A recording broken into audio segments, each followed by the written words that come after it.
লঙ্কা বাটা দিছি, লবণ দিছি, হলুদ আর এই যে নুন দিয়ে দিলাম। এবার দেবো একটু চিনি,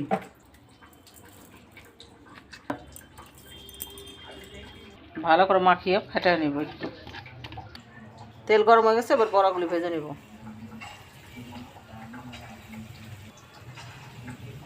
এভাবেই সব বড়া ভেজে নেব।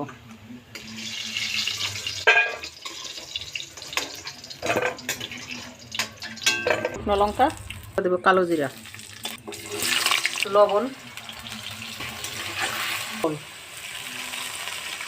বড়াগুলো